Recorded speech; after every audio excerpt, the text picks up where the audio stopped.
Good afternoon, everybody, and welcome to the Israel Brief, brought to you by Lay of the Land.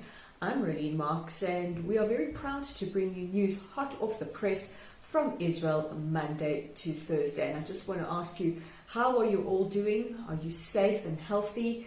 It is our hope that you are all safe, that you are healthy, that you are taking good care of yourself while we self-isolate in many countries around the world.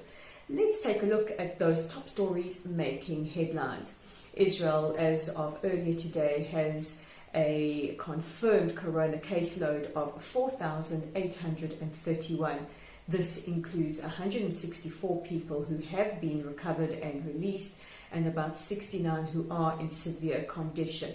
Now, also, we were notified that one of Israel's first victims of corona, a bus driver who took around a tour group from South Korea, has made a full recovery. He was critical, but he has recovered. But sadly, the death toll has risen to 18, including a 49-year-old mother of twins.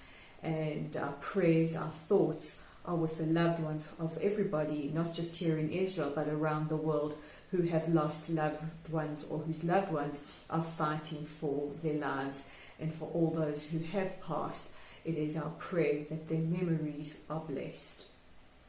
In other news around coronavirus, the Israeli Health Ministry announced earlier today that the majority of infections are in areas like Jerusalem and Bnei Brak, where there are large concentrations of ultra-Orthodox.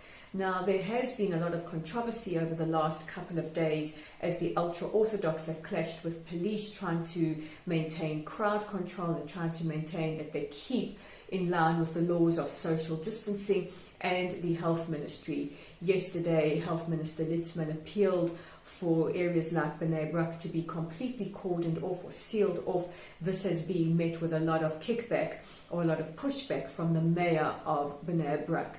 Earlier today as well, Sheba Medical Center, one of Israel's largest hospitals, have said that unfortunately they won't be able to take in members of the ultra-Orthodox communities because of the high infection rates. Instead, they will be asked where they come from and sent to an area where they will be isolated for their health and for the improvement.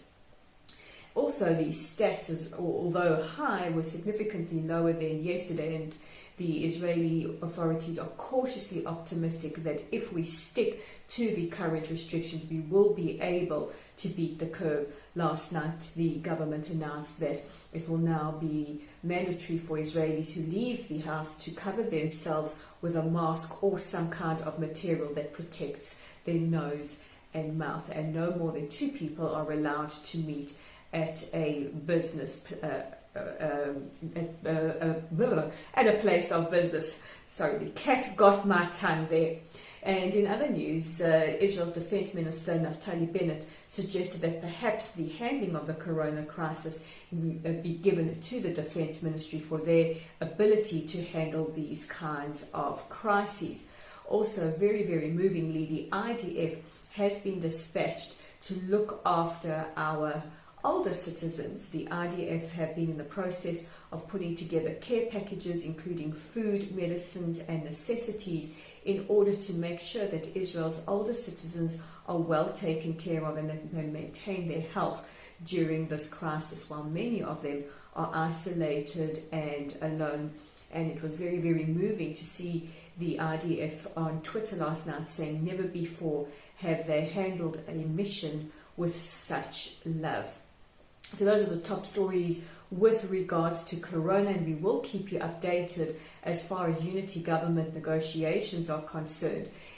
We don't have any major updates today. Just yesterday, Benny Gantz and the Blue and White saying that they're willing to forego the Foreign Affairs committee in order to take the health ministry. That's a pretty big deal. The Foreign Affairs Ministry is one of the top ministries, but they have realized that the faith in the current Minister of Health is not very high amongst Israel's citizens or amongst the medical establishment. In fact, the other day, the doctors of Israel writing an open letter to Gantz and Netanyahu appealing for there to be a change in who takes the health ministry. And in other news, now we look to the United Nations, and in a very rare giving of praise to Israel, the UN Security Council, in a virtual meeting yesterday, praised Israel and the Palestinian Authority's excellent cooperation, the way that we are working together to handle this crisis for both peoples. Unfortunately, on Friday night, entities within the Gaza Strip took the opportunity to fire a rocket towards southern Israel, and thank goodness nobody was hurt. But it does just add to the trauma, and it also boggles the mind that at a time when most militias and terror groups have laid down their arms to fight the virus, why there has to be an exception like this.